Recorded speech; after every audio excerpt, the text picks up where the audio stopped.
Well, hello there, and welcome back to Rare Classic Cars. Today we're going to talk about the interesting quirks of American Motors vehicles as seen through the eyes of this 71 AMC Ambassador. Now, American Motors was formed by the merger of Nash and Hudson in 1954, and then Chrysler would buy them out in 1987, principally for the Jeep brand. American Motors had bought that from Kaiser Willis, and well, Chrysler wanted it desperately, and AMC had actually done quite a bit of work on the new Grand Cherokee that debuted in the early 1990s. Of course, AMC engineered the original Cherokee that debuted in 1984 to quite a bit of success, but they just couldn't make it on their own. They were so close, which is unfortunate. But this is an AMC Ambassador, as I mentioned. This one has the 364 barrel. This was actually the first car to come standard with air conditioning in the United States. So if you got an AMC Ambassador, you got standard air conditioning no matter where you were. This is a Canadian car and it has air conditioning, which was very rare for 1971. Apparently they didn't distinguish necessarily between America and Canada for the standard air conditioning. Standard engine was also a 304 cubic inch 2-barrel V8. There was a 360 2-barrel V8, a 364 barrel, and then the 401 4-barrel was the top engine. But one of the things that makes American Motors really unique is that some people say AMC stands for all makes combined because they use parts from all over the place. As an example, this is kind of your standard York-Tecumseh 2-piston compressor that Ford often employed on many of their vehicles through the mid-1970s. You have a GM-style distributor here with a window that's not in an optimal place to adjust the points. This is how you adjust the points, and you can see the radiator hoses here. It works. Usually what I do is I adjust the points, I rotate the distributor, adjust the points, and then rotate it back so I get a little bit more clearance here. And you're going to be setting the ignition timing anyway with changing out the points, so it doesn't really much matter. But GM style distributor, Rochester Products, evaporative emissions canister there, Ford style starter relay on the fender well. Motorola did the ignition on this particular AMC, but on a number of AMCs, Ford actually did the ignition. And you can see here, this is a Motorola style alternator as well. Later they would use some GM style alternators. This one has a Borg-Warner automatic. This is the last year for the Borg-Warner automatic before they would switch to the Chrysler TorqueFlite in 1972. And so there you go, there's a Chrysler transmission. This Borg-Warner automatic was also very similar to designs that Ford had. I think Borg-Warner participated in the original Cruise-O-Matic design that Ford had. So kind of shifts like a Ford transmission. And for those who know what I'm relating, Ford transmission shifts a little firmer than Chrysler's as well as GM's. Here you have, just kind of a generic power steering pump. Later you would have a GM Saginaw steering pump on many American Motors vehicles. And then you have a Ford-style starter, I believe. It's not really an American Motors specific starter, but the engine itself is unique to AMC. It's AMC's own design. AMC never made their own transmission. I should say their own automatic transmission, but they did make their own engines. And the 360 was close to getting to the top of the line, especially the 4-barrel, but overall, pretty sweet. They're great engines, by the way. They really are. The 6 cylinders and the 8 cylinders both are excellent. And what's next on the unique pathway here for American Motors? These troughs you see here between the fender and then the motor compartment. What's going on there? Well, AMC really had one platform. And if you pop the hood on any AMC, you'll notice that the width between the shocks and the motor compartment rails is really the same. And that's so that they could more readily manufacture vehicles using the same process steps and equipment. Doesn't matter if it's a Concorde or an Ambassador like this, or a Matador even. You'll see these troughs on the Matador are even wider because that car itself is wider. So I always found that humorous, but it was an ingenious way to do this. These are not body-on-frame cars. We're going to get under it so you can see it's a unibody car, but kind of has subframes, I would say. Now, if we close the upper portion here, I should point out this also has a Ford Motorcraft carburetor on it, for better or worse. Ugh. The Autolite 4300, which I would say AMC actually tuned better than Ford. This one has the American Motors style tuning. I suspect AMC did their own emissions and jetting specifications, because Fords always seem to run a little lean. And you can see here it's got an American Motors tag on it, but that is very clearly a Motorcraft 4300 4-barrel. So like I said, I suspect AMC did their own emissions testing, and somehow they kind of got it better than Ford, amazingly. This car's a lot peppier for a 4-barrel than the Fords with the 4 barrels. GM style Delco Remy coil. I had to replace this one. It was starting to crap out after 50 years, but I have the original one. And, well, quite a bit of different components, like I said, from other makes. Now here you have the AMC door handle that was used on everything, even on the Jeep tailgates back in the day. And I don't know why they wanted to be different. You know, it works. It's not offensive. I would say it's not something that I look forward to either. It's a little bit of an awkward hand motion that you have when you're opening the door on these. But it works. And you could say it's a little bit of all makes combined in the styling too, I guess. This back end looks a little 71 LTD-ish. Of course, these cars came out at the same time. Maybe AMC appropriated somebody who was a designer from Ford prior to this point, and he or she brought over this rear end theme. That wall-to-wall taillight's quite similar. And in this time, they still put this little American Motors logo up there on that Dutchman's panel in between the backlight and the trunk. On the inside, especially on these Ambassadors, it's pretty plush. This is a Brougham Ambassador. Interesting quirk, no center armrest up front or in the back, despite the fact this was AMC's most expensive car. No armrests anywhere. And while you didn't get the armrest, you do get seats that if you pull, ooh, boy, that's terrible. That's a quirk too. This little mechanism here kind of ratchets. I don't know if I can do it one-handed. I don't think I can. Oh, there it goes. You kind of got to keep going back and forth with it. And it goes, but it'll end up lowering the seat. It's a little hard with one hand. But you keep ratcheting it and it keeps going back and back and back. And if you pull this forward and remove the headrest, then you kind of form a bed with the rear seat. I always thought another interesting quirk on these is you have this here, this door lock that you push forward. There's no plunger, or you pull back. That's how you lock the door on this. But back here, you've got the plunger. So why they did that, I don't quite know. And of course you have the faux burl walnut. Very hefty door upper portion here where the glass rides. This is sturdy. I mean, this whole car actually feels pretty sturdy, I would say. It feels pretty well put together too. I mean, the gaps here are quite good. No, I say that, and this is pretty tight, but well, for AMC, this is, trust me, this is good. You do have flaws. You notice there's little, can you see it there, paint that's pooled, and you know, I suspect somebody missed that on the final inspection. Not surprised, but overall, you know, this is the 70s. These cars were not built, generally speaking, with great quality. Especially the Kenosha plant, which was known for union troubles back in the day. And also very high wages. I think Kenosha, Wisconsin had some of the highest, if not the highest, wages in the entire UAW network.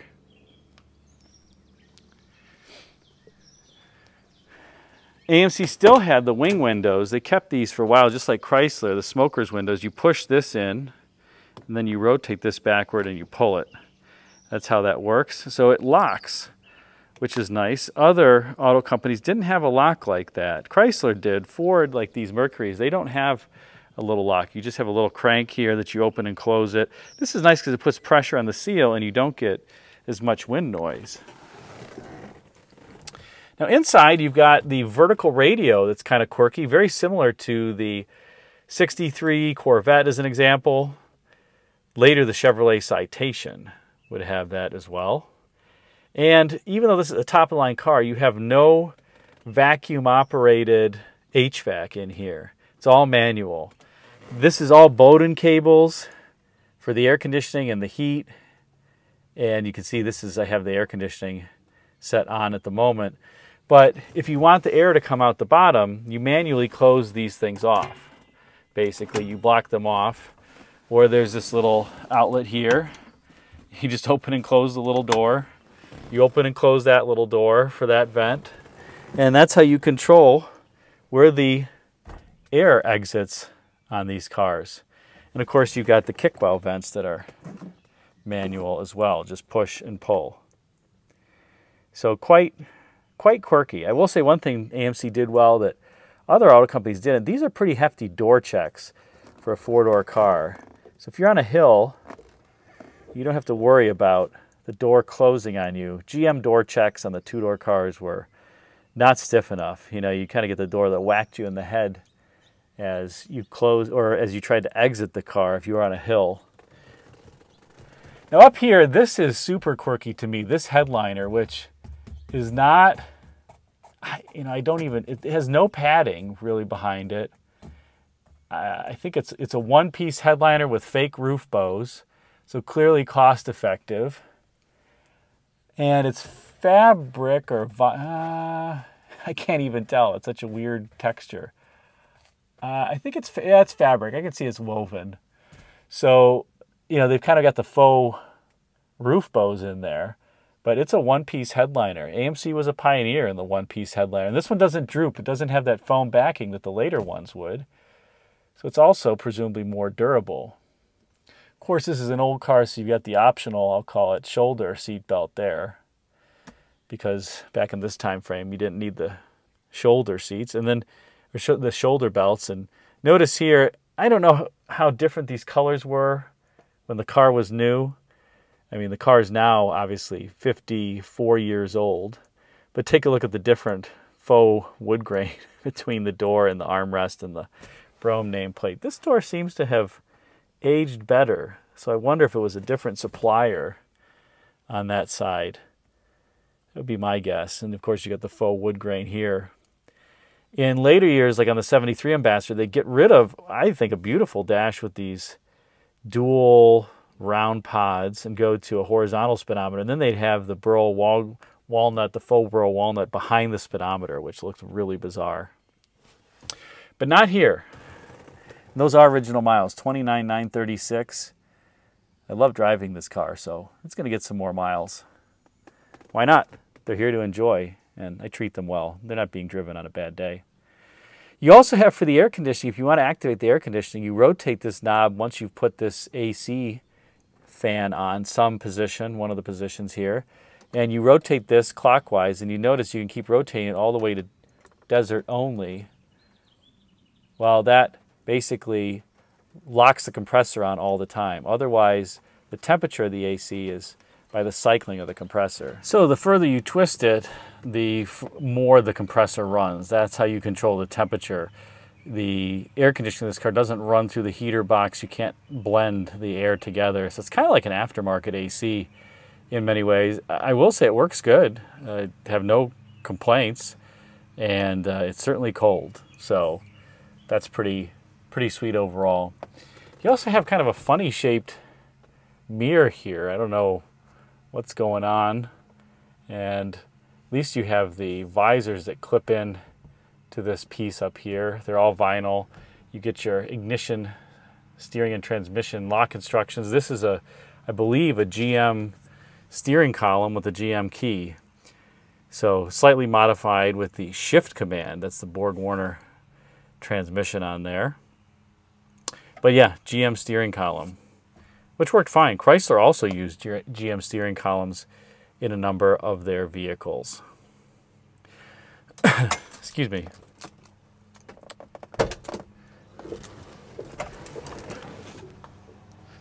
And as we exit, you get quite a roomy trunk back here with a very stiff spring, very stiff torsion bar spring that pops up, I mean, pretty quickly on this. You can see it there. It's not a cross-car torsional spring. So it has reduced support as it goes up. It actually has the most support and most resistance right down here, the way that this is designed. Then it kind of dies, which is perhaps why other auto companies didn't use it. And here you get all the trophies from this car, but big trunk in this Ambassador. Some AMCs didn't really have this big of a trunk, but it's nice to have on this vehicle. And of course you got all the paint runs down here, all the way over here. This is not an A-side surface. You've got some overspray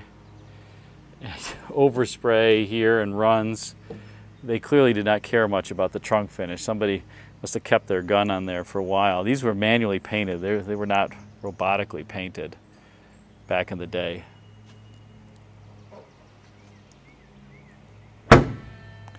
And closes with a good thud.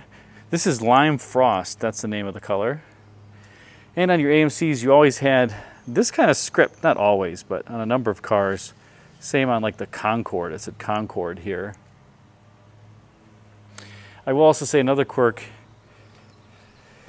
within this 360 logo, you get the little checkered flag. And you've got this really nice rocker detail down here. It looks fantastic. As I mentioned, the underbody on these, it's a unibody car, but you have a subframe. It's kind of a half-hearted effort at unibody. It works. Not as much road isolation as body-on-frame cars, but not offensive. This car is not loud, I would say, when you're driving it. It wouldn't be world-class, but certainly nothing that is complaint-worthy. And then I love how the rocker detail is repeated in the wheel cover. You can see it there. Same detail and same color. Kind of a funny looking car, but a charmingly funny looking car. It looks like it's a little too narrow, which is probably in part dictated by the platform. I wish it were a couple inches wider, but it's plenty big as it is. And lots of roominess in here. The bench seat in the front is all the way back. You get tons of leg room, tons of headroom, nice door sills.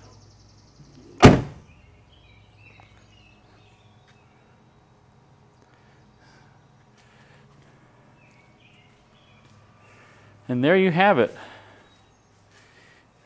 Some of the quirks of AMCs, including this 71 Ambassador, which another quirk I would say, or cool thing, notice the hood form. It's kind of down, up, etc. Dick Teague was the chief designer for AMC during this time frame, and he was previously a Packard designer and worked on the Packard Predictor concept as an example, but this is, at least based on an interview I heard with him, based on the 30s era Packards like the 37 Packard and that hood. It's obviously different, but it's got a little bit of the same thing and makes sense for the Ambassador, being the top of the line car. You actually got a real metal grille on here. GM by 1971, even on Cadillacs, was giving you a plastic grille, but AMC was giving you a real metal grille. Overall, you know, really pleasant driving car, I have to say. And I would guess this is a Ford manual antenna. Ford manual antennas only went down about that far. And I think it's a Ford wiper mechanism too on here. So there you have it. What do you think? Quirky? Cool? Both? Put a comment in the comment section. Thanks again for watching.